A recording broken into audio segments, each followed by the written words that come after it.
Now, lemon water, that's my jam. That has Yeah, replaced lemon water's good. all my soda drinking 100%. Well, you know what the best flavor of water is? Water. Who is that? Hank Hill. Hank Hill. That's right. Oh, I love that guy. Damn it, Bobby. He was based off of the guy from Beavis and Butthead. Yep. The Well, neighbor. I have discovered a new kind of version of that. Have you seen any of Joe Pera? No. He's not a redneck. Well, Hank's not a redneck either, but he's from northern Michigan. He's a choir teacher. He's like our age, but he's got like a grandpa voice.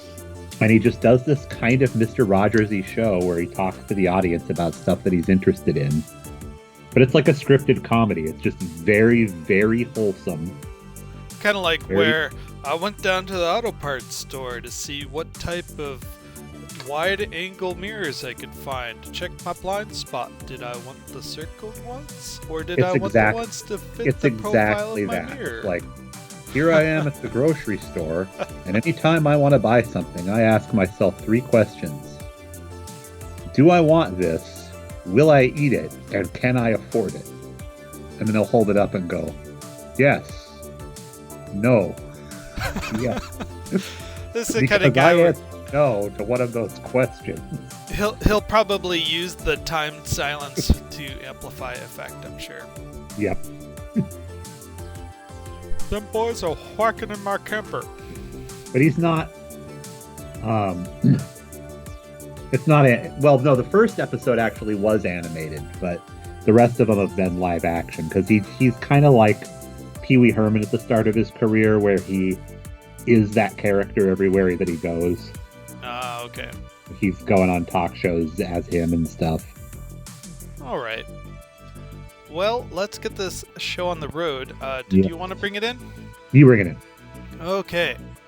Hello and welcome to the 13th episode of the 4th season of Next Generation's First Generation. I'm your host, Sascha Chowdies, and with me I have Patrick Delmore. Hey, everybody.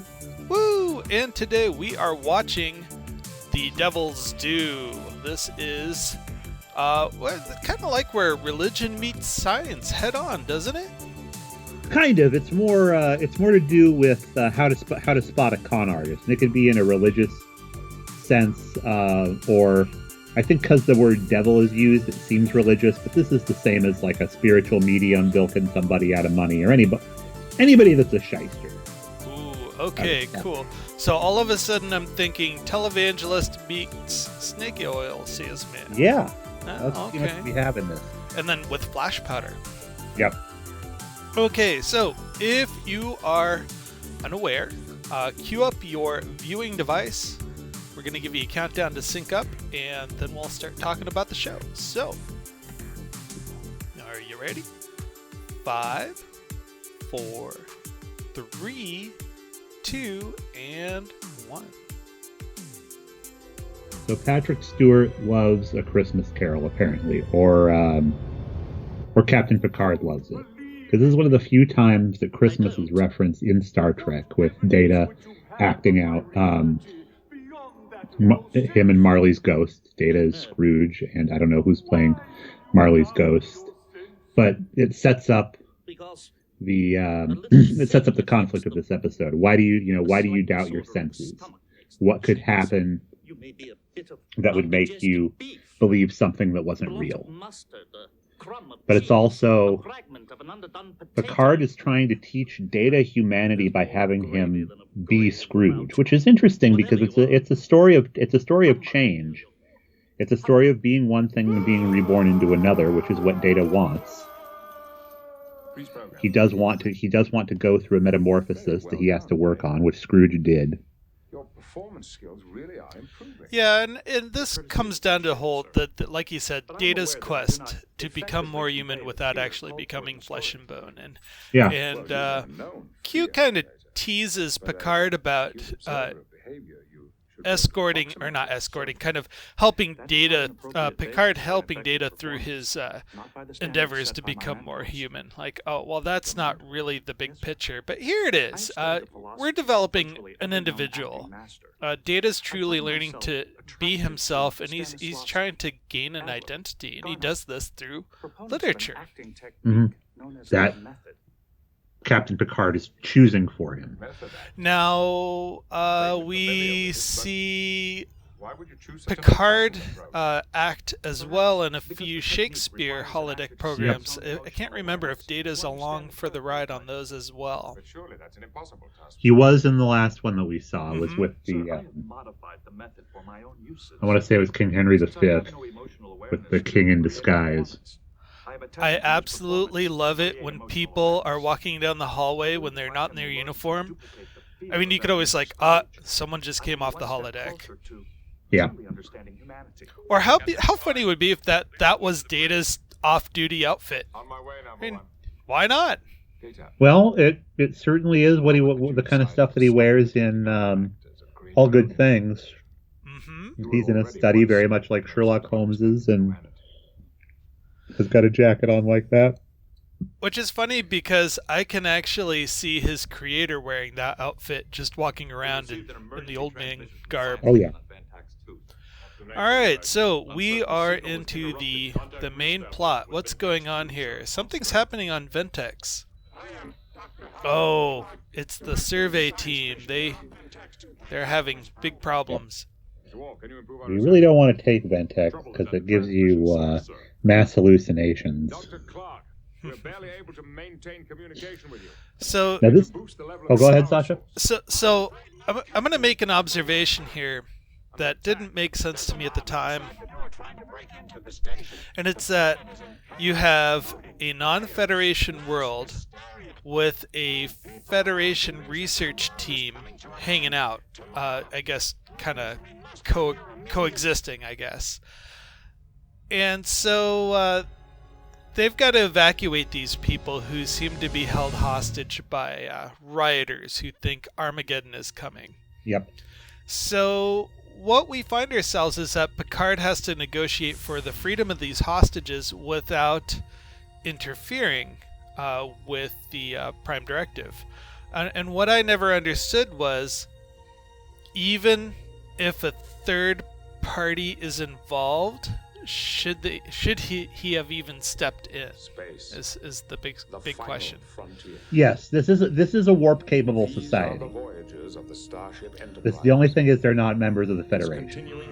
They have warp power, so they can. And the Prime Directive's deal is that if they can't go to space and travel like the Federation can, you don't interfere with their society. Right.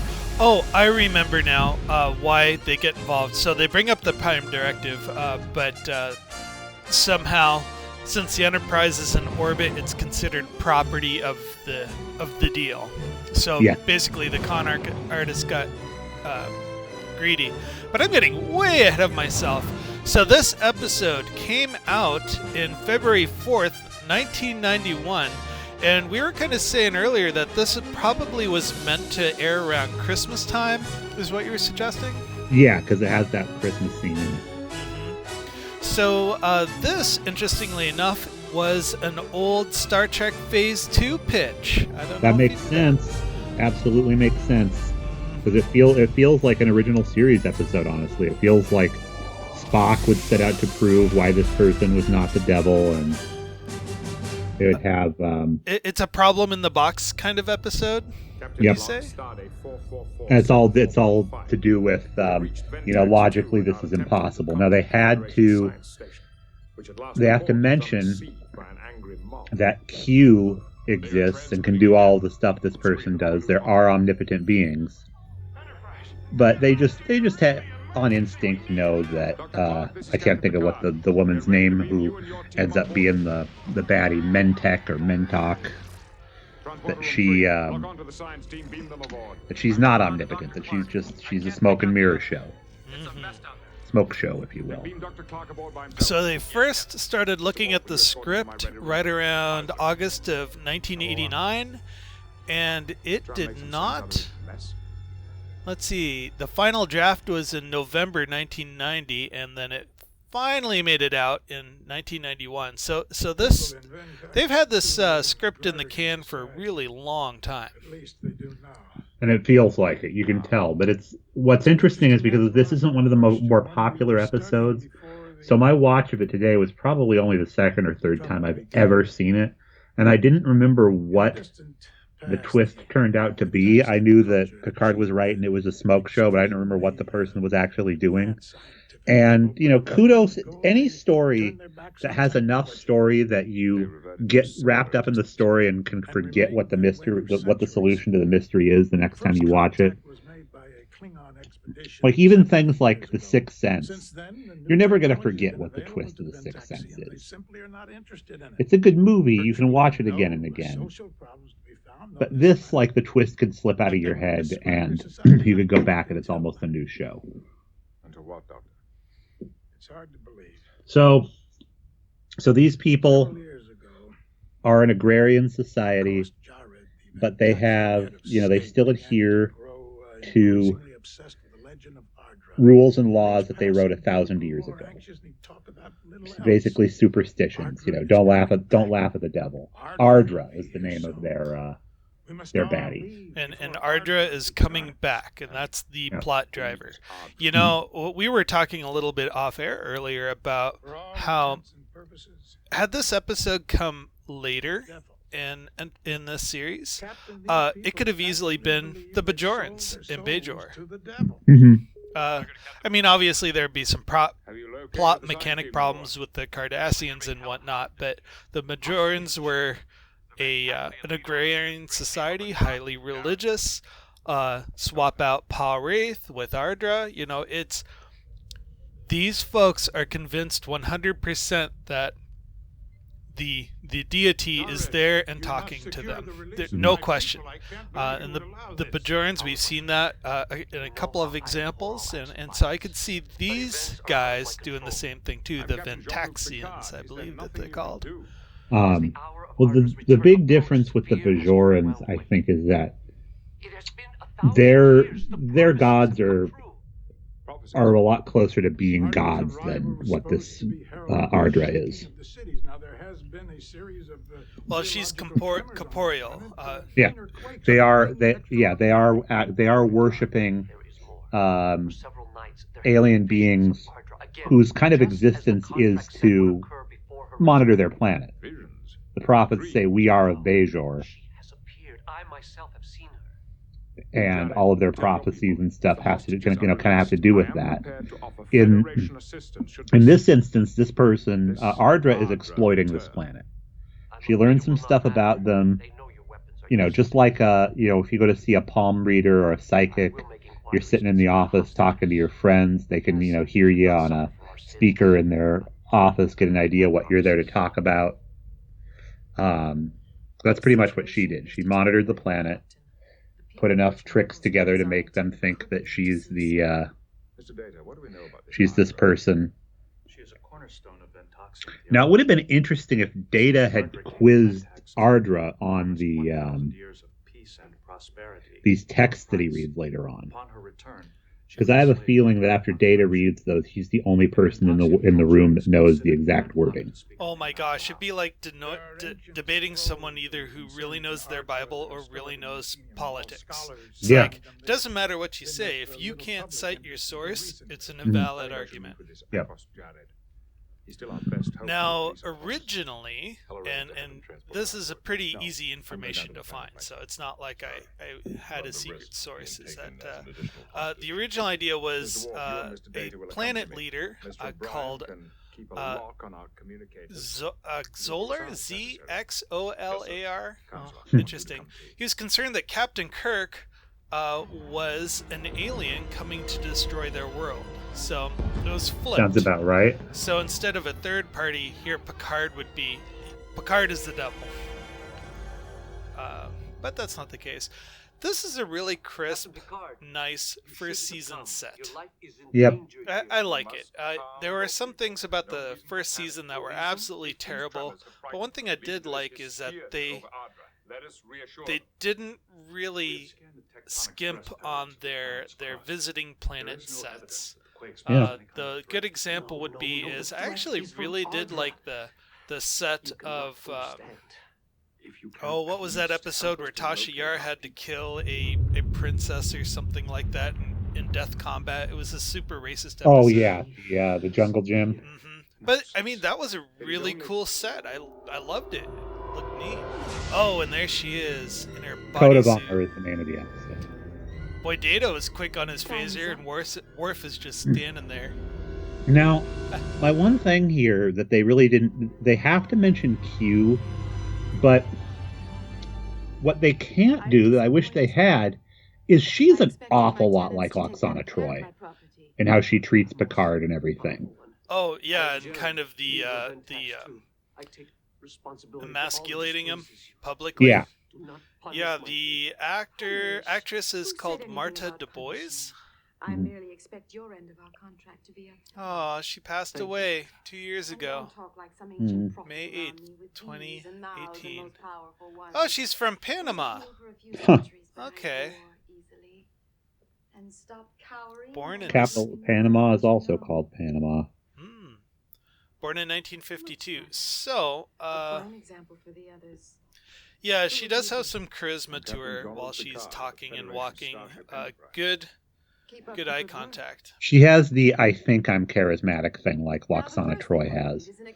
And it would have been interesting, to have Picard be kind of like, doesn't she remind you of your mother, Deanna? Like how did you game your mom? I mean, he games her pretty good, but it would have been nice to have Picard be able to go like, yeah, your mom messes with me like this.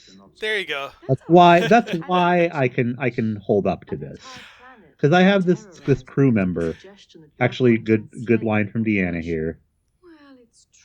Well, it's easier to be. So if I'm Picard and I'm talking to Ardra here, it's like, oh, this is easy. It's just like Lwaxana Troi, but I don't have to be embarrassed by what I say because her daughter is working for me. Yep. Oh man. So Miss Marta here has just kind of been in a person per episode kind of television career. So just in TV films. So I think this was the introduction of the concept of Feklar. Oh, I yeah. believe we see again in Voyager. Feklar is nasty. Yeah. No teeth. Makes me think of the line in Lower Decks where Boimler's talking about Mariner to her mother. It's like, no, she's not cool, she's nasty. I mean, no. The guy who played Feklar, his name is Tom McGee from Winnipeg. Ooh. Hey. You claim you visited this planet 1,000 years ago and he was in the WWF. Hey. All right, there we go. Who did he play in the WWF? I don't know. Let's see here.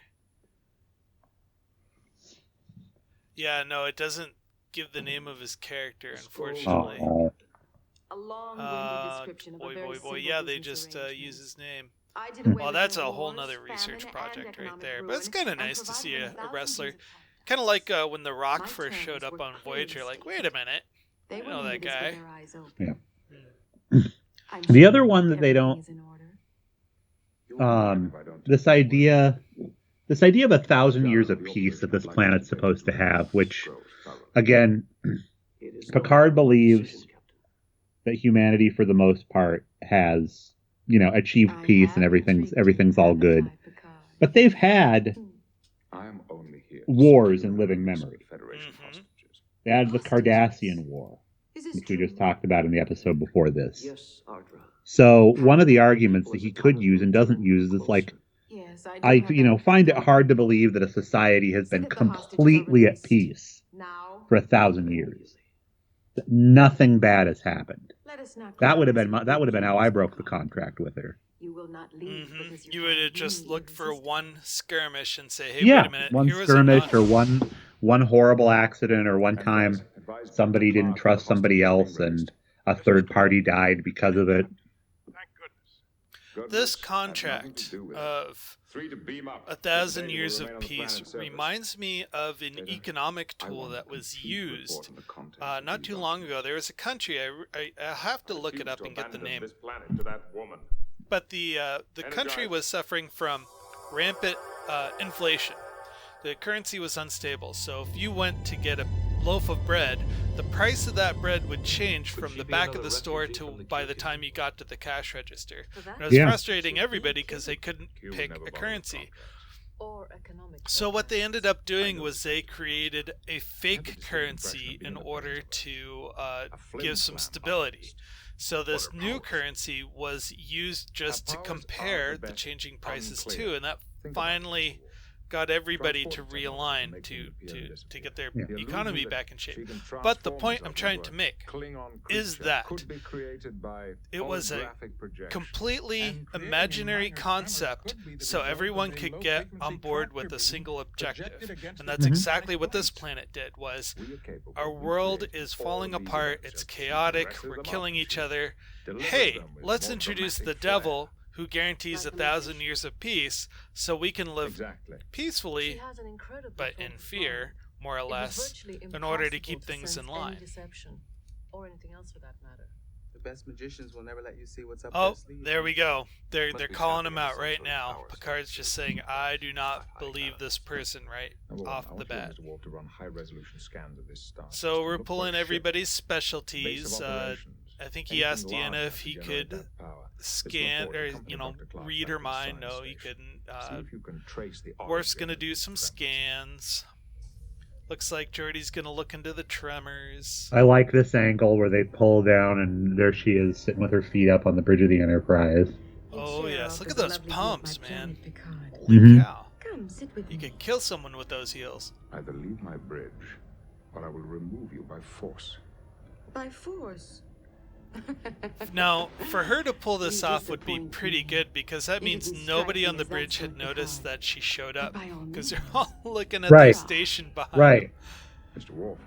I think anybody on the bridge can call red alert. And who was on the... Because it looked like they just walked out of the meeting room into this area. So who had the con?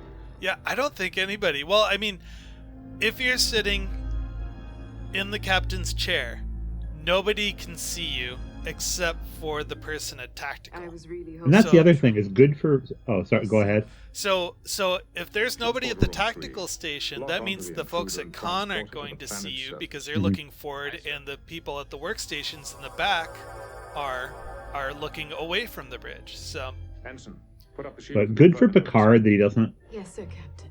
do, pull a red alert or Your magic trick. anything like that while she's there, because he knows how little of a threat she actually is.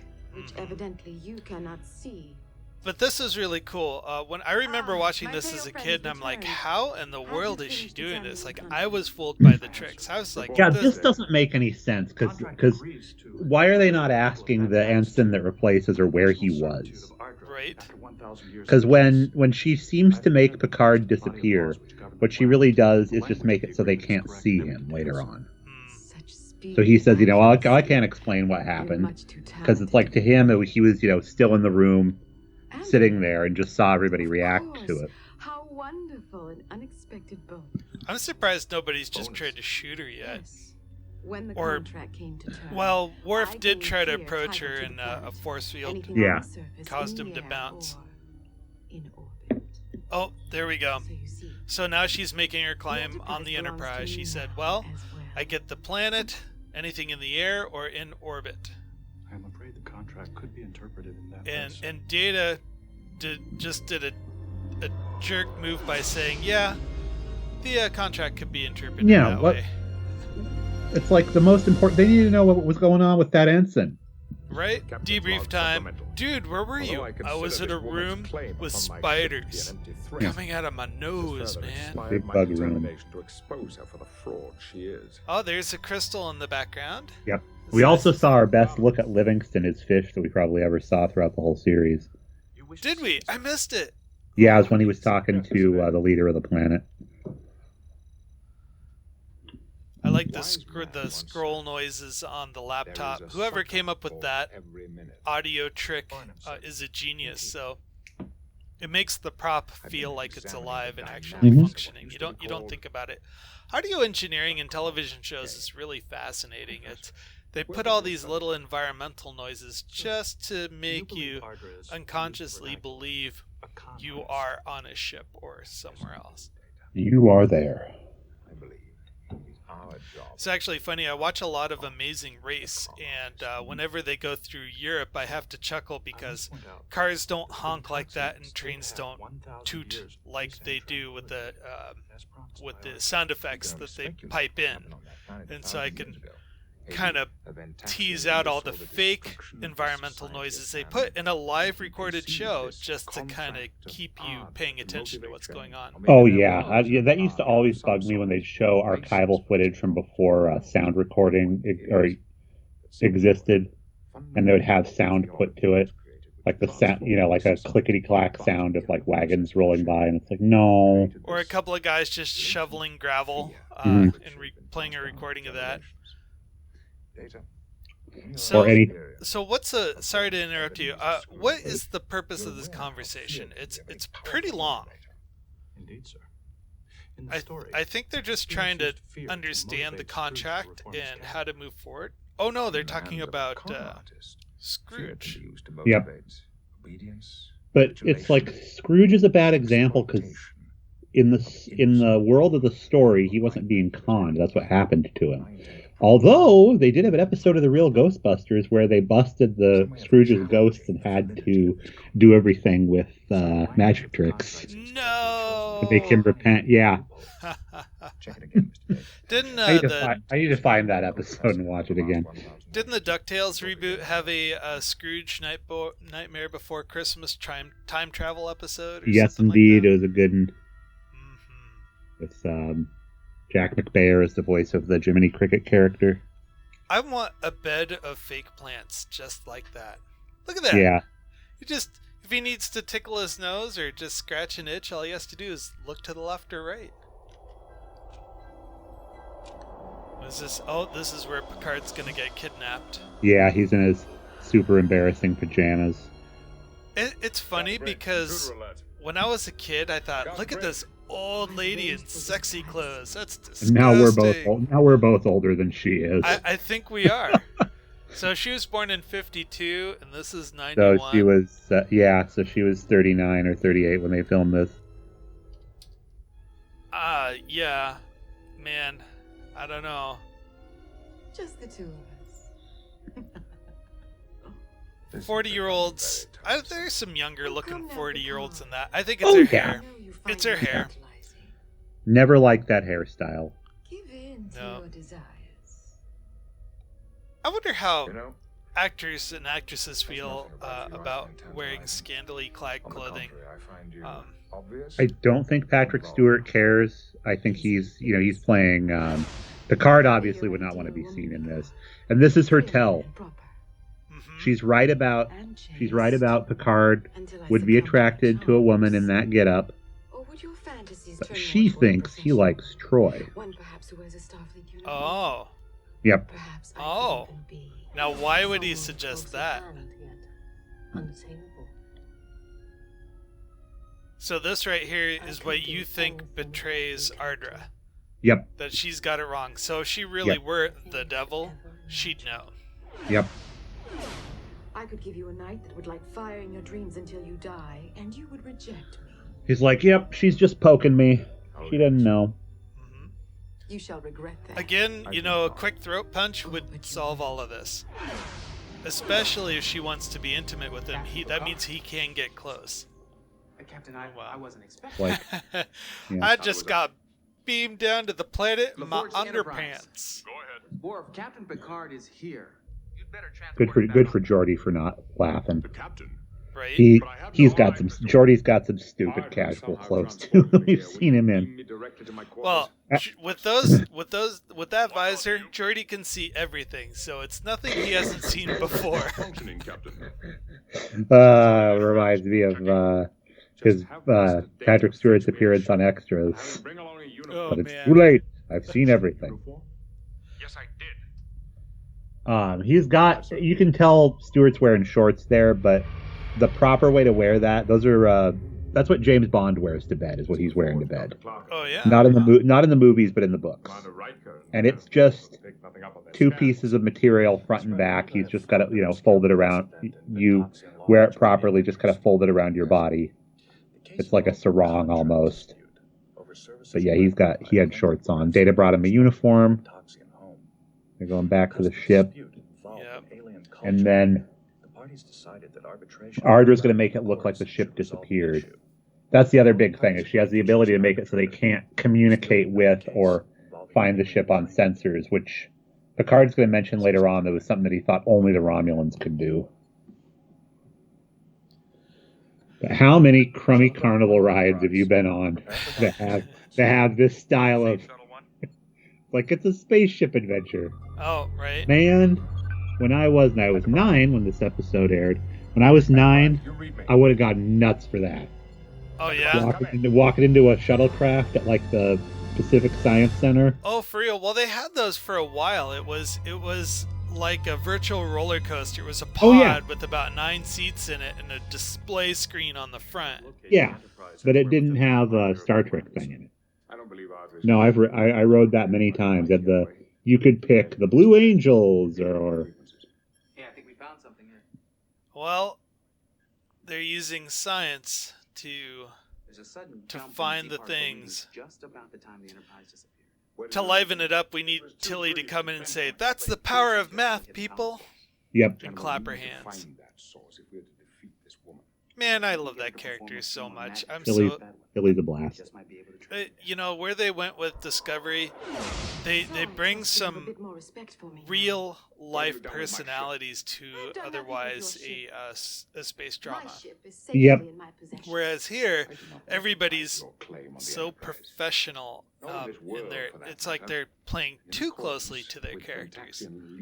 But, which they may end up giving a reason for why people act like that. I mean, we've seen Lower Decks, which is not too far in the timeline after this, where people are, do get a little bit silly and jokey. Your ship is gone, Captain. So it's not everybody, but yeah, it may just be an officer thing. You underestimate me. Those earrings are terrible. Yeah, they are. Oh my gosh, they're like. I'm They're sorry, but too pointy. They'd scratch the heck out of her neck. I already have possession. if you just changed that little concave, convex slice there with like a razor blade and give her some chains and a leather jacket, then she'd be punk rock. Oh yeah. It wouldn't take much. She could keep the hair and the facial ridges too. That's another thing too. Those facial ridges, they don't match the inhabitants on the planet. Well, she's not supposed to be from the planet. She's supposed to be, an evil being that they just made a deal with. Now, what would be really funny is it's like this. If she was any good at what she was doing, she would have picked Riker. I want your heart. So, I'm not worried about Picard. I'm going to mess with Riker. Riker would have had sex with her that night. Well, remember, this is an old Kirk episode. Yes. So I could definitely see this conversation happening with Kirk. Because Kirk would have seemed interested a little bit. Yeah, but he would say no. But Picard's also doing the Spock thing in this. Where he's, to an arbitrator. using logic to take her apart. Mr. Data. Any objections? This is so strange. This lady. And he's an Yep. I don't get why she would even choose Data. I would see that as a liability. Well, no. Let's back it up. Because you said that Data could point and counterpoint because he knows the entire literature inside and out. Just about what her deal was. Yeah, so it makes sense that she would pick him. Yep. Because he's the one that's most likely to find a loophole. Yeah, he already agrees with her. He already read it and says, yeah, she's got this part of it down pat. I cannot guarantee I will deliver a verdict in your favor. Wow. Data without a bias, I call bull on that. Data totally has a bias. Remember that episode where he got kidnapped and just before they beamed him away, he was about to kill that person? Yeah, Data's got a bias. They said that he's familiar with the laws, and he's able to do that. He's following an order from his captain to follow the law, follow the contract law of this planet. It was interesting because they said a Klingon showed up there and built a house that was kind of shoddy, and so they had to have this trial, and that's where the laws came from. Wait, Klingon contractors? Yeah, the Klingon carpenter showed up and built a house that they didn't like, and so the planet sued him. I asked for a barn, and I got a 3-story tall batleth. Yeah. By the shaking of the cities and by the visions. This is a really weak leader. This guy, Totally. I don't even know how he got into office. It's Your Honor, I submit that I have maybe because established he's my wearing something that identity can't decide as between stated by pants the and a skirt. Yep. And not because skirts Throw it aren't over his cool. knee. Skirts are freaking awesome. In fact, you know, it's time, I think, to pull out the utility kilt, man. It's getting in December. Nice. Let's do it. It's I've got an auto warming system. It's called Nice. metabolism.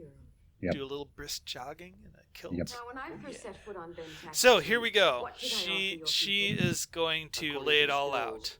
She'd say, I showed up, I promise peace, prosperity, but you have to And why surrender did to you think we would everything. strike such a bargain? So nothing to lose. She wouldn't be able to maintain control for any period of time over an entire planet is the other thing. A city, sure. No further questions. but a The planet, whole well, planet? No. Not this with the technology we find out she has. Your Honor, She has a ship with a cloaking this device. testament proves that Ardra all has the she power can to do affect is the lives of the manipulate. Ventaxians. Yeah. My opponent has failed to prove So, her case, and move I like her what claims Picard somewhere here in says this is that list. she didn't even pick up a single piece of trash. She just showed up, signed the contract, and left. And this is kind of what I go back into that whole economy statement is that that's the power of faith. If you have everybody on board with one concept, it'll work for most of the time, as long Yeah. as it's logistically possible. It I can mean, that's be what done. money is in any circumstances. Is agreed upon. Please do not take any offense to these questions. Money is only worth the fact that people believe that it's money, as is anything only worth The that. advocate will refrain from expressing personal Well, affections for her opponent. Think of now this is kind of tricky territory that what I'm about to get into because this episode comes out in February and right now it is late November. Is that before this election people had faith in the elective process where like, oh, okay, those were the results, let's move forward. But now we find folks are losing faith in election results, so it makes it a little The bit advocate difficult will to refrain from making her opponent rule disappear. and have a leadership when you don't even think that the process is valid. Well, that's what I was saying before, that this is similar to the political situation in the United States right now, is that you have a convenient fiction that a lot of people have fed I into, am sorry, Your Honor. and Can you explain and we've worked very hard to make it seem like both sides are valid. No. To go like it's not one thing isn't true and one thing isn't false. It's just one thing is how one group of people feel about it, another thing is how another group of people feel about it. So, like you said, when you have an election Mhm. where here's how the process works, the person with the most votes is the winner, but you see this idea that, well, if it's not the incumbent that gets those votes, then it's fraud. A lot of people are going to fall for it. Well, then apply that mentality to this episode. You have an entire population on this planet that believes Ardra is the devil, she's here to collect, and we're going to capitulate. Had the Enterprise not showed up, everybody would have been okay with the terms of the contract. Yes, And that is you're absolutely right. Yeah, and then the Enterprise shows up, they see the contract, and because their values are different, they want to call this person out saying, you may be Ardra, but you are not the original person. You are not this deity. You are just fitting the role. Yeah, well, and you're not deserving to take over these folks. Which, think about it. If say that they weren't promising enslavement, say that they were like, okay, this is going to continue the prosperity. I'm just in charge now. I'm the boss. Y'all do the same things, but now I'm the boss. Oh, there you go. And the Enterprise, because they said, but I also get to have the Enterprise. That's why they're still there, like we said at the beginning, because they're trying to because she's trying to take the ship. And they signed a treaty of non-aggression. If they had done this same thing, if they had said, yeah, your Jesus figure, your Christ figure, your Savior figure, the good guy, they're a hoax. That's where that would be a good Bajoran episode. The blasphemy argument. Yeah. It's easy to hate the devil. You don't have to get too complex into it.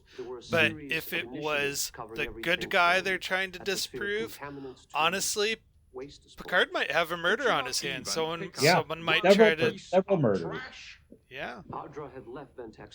So would you say it's sloppy writing to make the devil the bad guy? No. I think that it makes it so that it limits the scope of the discussion. Because if it was... We only have 40 minutes, 45 minutes in an episode? Yeah. If it was God, it'd be freaking 3 or 4 episodes. I mean, and they have gone to places where they could take the piss out of the god. The white loincloth Aryan planet. Mm-hmm. Just 2 questions. Oh, Star Trek 5. Yeah. I mean, in that instance, it wasn't a god ruling over anything. It was just supposedly on the other side of this thing, and you do there exists God. Oh no! All right, this is 2 times now in Star Trek where the quote "Why does God need a starship?" has derailed the plan. So Ardra wanted the Enterprise, and that's what killed her plans. Yeah. Star Trek 5. Yeah. The powerful being wanted the Enterprise, and that's what. What does God want with a starship? Like, you tell me, Captain. Oh, well. My associate, Mr. Ford, may be bringing the answer to that question. I request a recess. Now, if Ardra was so powerful, wouldn't she just beam the proof away, like make Geordi disappear? She could do what she wants. She can't right now. He's already given power over it to Picard. Oh, so she may have known that she can't do her tricks. Yeah, she may already know that she can't do it right now. And she can't give the tell. I mean, if her character were to waver in any way, it's like, oh crap. It's kind of like having to go to the bathroom really bad and not let anybody around you know. Yeah. It's like, oh, this is going to be a big problem. I just got to maintain composure. Can you make contact? LeVar Burton always has a really nice, subtle smile when he talks. Well, he's not smiling there, but just a second ago, while he was talking, you can see a nice curl.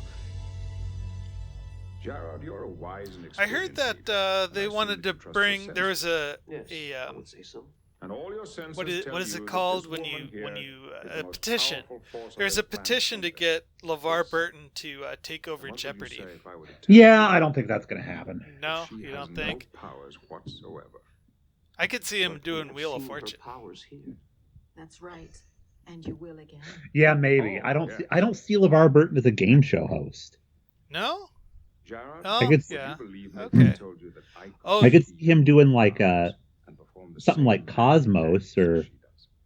I'm sorry, Captain Picard. There you go. Oh, here's the best part of the whole episode. We've got Picard saying, "I'm going to steal her magic." But I can create tremors, just as she did. Whoa. Like on Bajor, like literally, somebody could have just walked up and killed him if he'd done He that. deserves some leeway.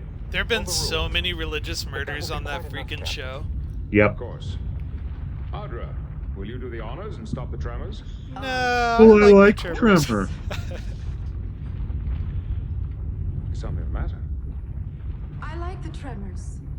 Well, I don't. I think the set is built the way that it's built because it's a set that can Recognize bounce the up and same down. old bag of tricks? No, I think they just How about rolled this the one? camera. Come back, Audra, if you can. No? Oh boy. Fine. Allow me. The best part is where Picard turns into the Klingon devil. Yep. Feklar. He does have teeth, Oh, okay. They're just... like rooster teeth or hen teeth. Did you see Data? He's like, oh, this is fun. Yeah. Your Honor, I appreciate your indulgence. Allow me to explain. Get me a pair of those From the pants. Enterprise has taken control of this woman's ship. Uh-oh. Now in orbit around Ventas. There it is. Thank you for your help, number one. Glad to be of service, sir. So basically the entire episode was solved in a 2-minute reveal conversation.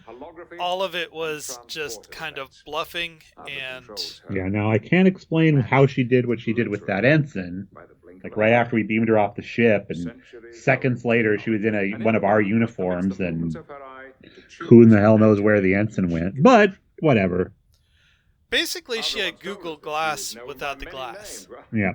At least in that, she was being honest. Our crew have admitted that she is known by 23 aliases in this sector alone.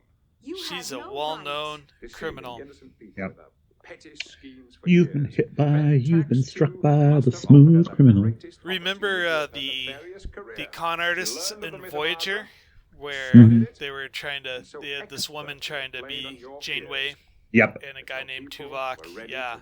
No, it's I kind of wish they had brought her back. That would have been a really nice. Been cool.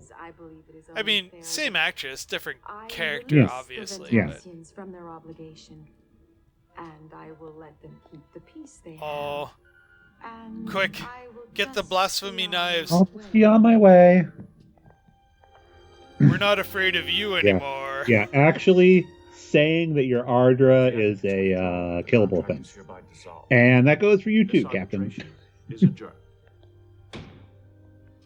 Thank you, Captain Picard. Thank you, Captain Picard. You've proved that I am kind of a crappy leader. Yep. You saved your own lives a long time ago. You know, now he's got to salvage his political career. Yep. So it wasn't Ardra. Doesn't mean Ardra's not real. It just wasn't this lady. Don't pay attention to the con artists. Continue husking corn.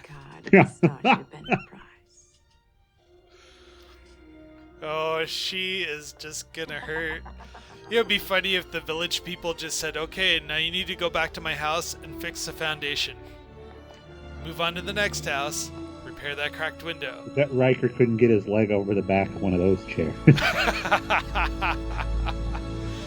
Oh, that was a fun episode.